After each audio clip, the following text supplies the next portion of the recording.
大家好，欢迎收看殷博士说健康，我是主持人安心。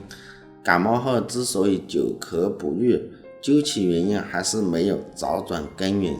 倘若能够分辨类型对症下药，也就能远离咳嗽烦恼。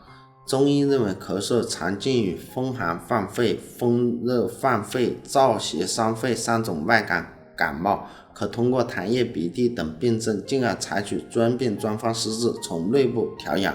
一、风寒犯肺。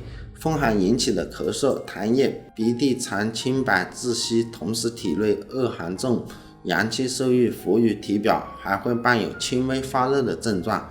四肢酸痛、咽喉发痒、舌苔白、鼻塞也是常见症状。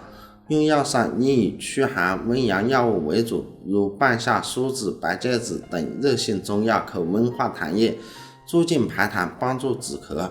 二、风热犯肺。风热以阳邪易伤阴耗精，咳出的痰液、流出的鼻涕色黄、浑浊、粘稠，还会引发咽喉疼痛、口干口渴及严重发热。疏风散热是核心，可用浙贝母、枇杷叶、冬瓜子、连翘等消化热痰的药物清肺解表。